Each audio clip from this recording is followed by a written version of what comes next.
Grand Theft Auto 6 will be the biggest game release in over a decade, and Rockstar has been drip-feeding fans reveals and teases of their huge open world.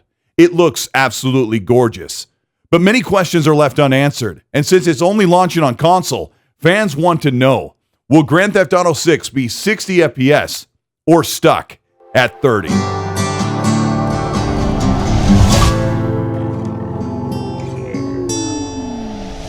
This is Colteastwood. Welcome back to the channel. Today we're going to be talking about Grand Theft Auto 6 and the possibility of 60 FPS on console. If you end up enjoying this video, let me know by liking and subscribing to the channel. Hit the bell to be notified of new content. And let's talk about leaks for Grand Theft Auto 6. Grand Theft Auto 6 is an open-world action sandbox game with a living, breathing Florida with interactivity, simulations, and thousands of NPCs. With organic reactions, mechanics, and systems that use trillions of instructions per second on a gaming CPU.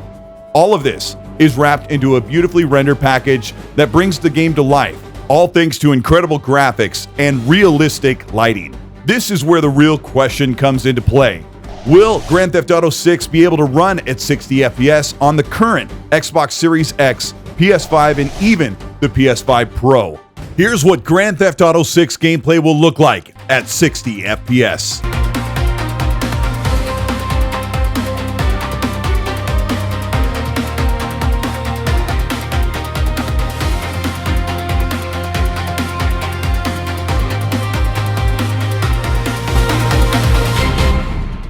All of this really comes down to the CPU. The CPU sets the maximum possible frame rate in a video game, because it determines how fast the game world can be simulated and how quickly the GPU can feed new frames. With the GPU, the graphics engine handling all of the visuals, and the CPU handling all of the simulation in the game. But the GPU can only render as fast as the CPU instructions are completed. Lowering the resolution of rendered pixels can lower the CPU load, but Grand Theft Auto 6 has a processor-intensive tasks like reactionary NPCs, pathing vehicle traffic, police and crime systems, destructible environments that persist and have NPCs programmed to repair and replace in real time, and combat physics, projectiles and damage output and input calculations.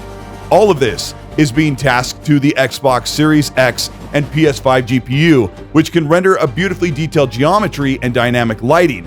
But the CPUs, which are largely around the same, around 3.5 or 3.8 gigahertz clock speed, will be performing trillions of instructions the game code requires, while the GPU sits idle in what is called a CPU bottleneck.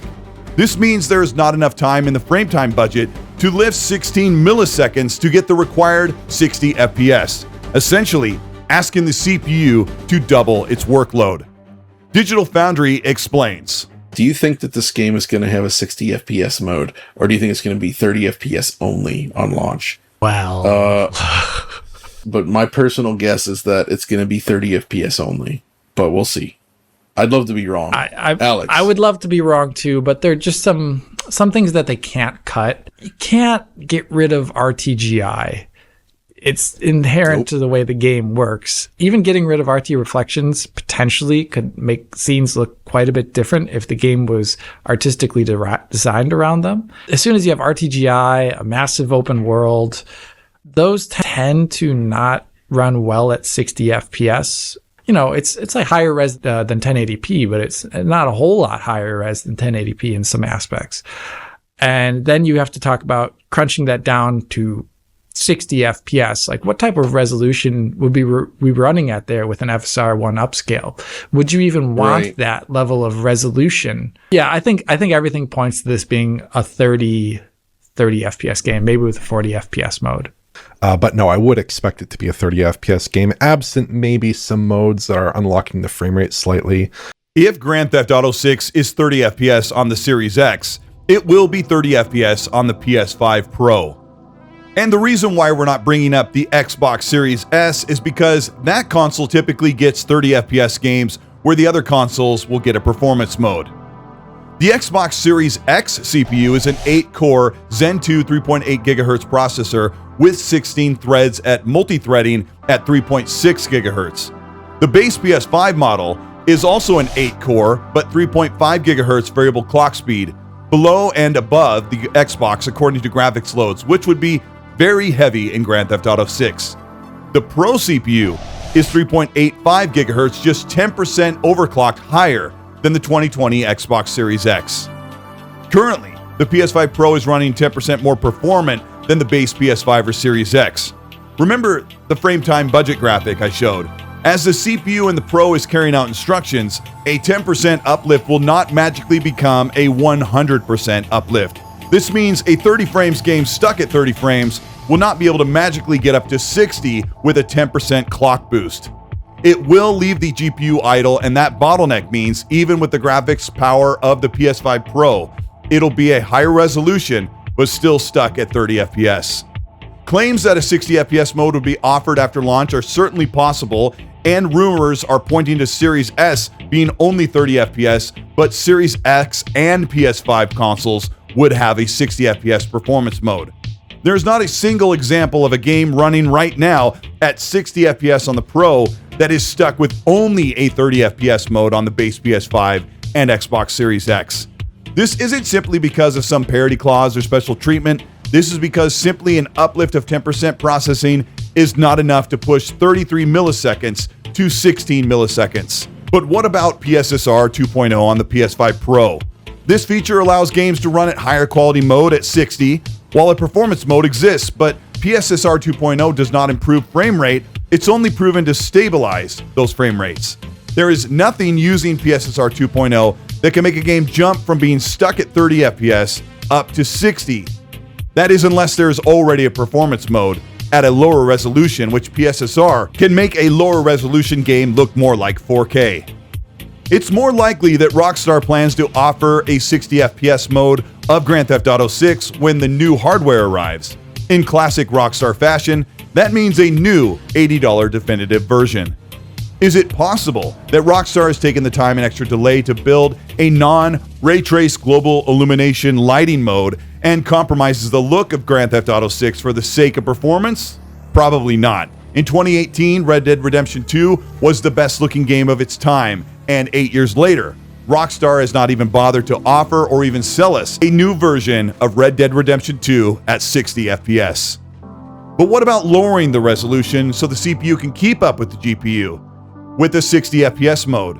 But Digital Foundry counted that the Grand Theft Auto 6 footage captured on the base PS5 is barely above 1080p. This essentially means that Rockstar would have to lower the base native resolution of Grand Theft Auto 6 down to 480p to have a frame time budget left over to reach 60 FPS. This means that the PS5 Pro would run that performance mode at a base resolution of 1080p, but FSR on console would allow the image to look better.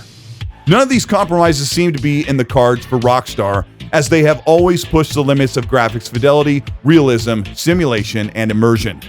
The Xbox and PS5 consoles are their target hardware for now, and they will be squeezing everything they can out of that hardware to get Grand Theft Auto 6 to look its best, even if that means only at 30 FPS. It's still possible that Rockstar has spent the extra time to build a performance mode, knowing the needs and wants of console gamers. But realistic ray trace global illumination and heavy simulation of thousands of NPCs in a living and breathing open world point to the limitation of current console processors. Either way, Grand Theft Auto 6 will be a beautiful, gorgeous, and memorable game. And for now, players will have to become accustomed to the 30 FPS presentation until the game releases on PC about a year later.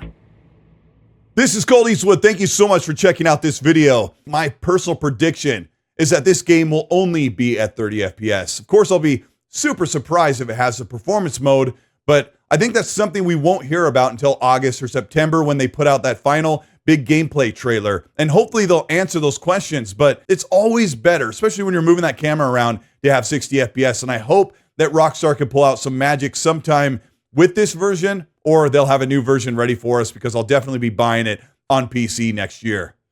If you end up enjoying this video, let me know by liking and subscribing to the channel. Check out more content here by clicking the join button below. You'll get early access to videos. Also, check out that channel membership. When you join, you'll get to watch videos like this some 10 to 12 hours early, be first in the chat with custom emojis and so much more.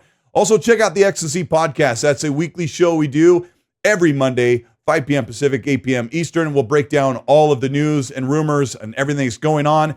And my co-host and I will be covering all of that live on YouTube here on the channel. And then that's also available on demand on Spotify and Apple Podcasts and your favorite podcast platform on mobile if you want to check that out. That's the Ecstasy Podcast. Let me know what you think about Grand Theft Auto 6. I know a lot of people in the comments are going to say that the PS5 Pro is going to be able to do things that the other consoles can't, but it really comes down to resolution being better on the Pro, but we'll see. I'm hoping for the best. I can't wait to play the game. As you're in the comment sections, I always say, please be nice.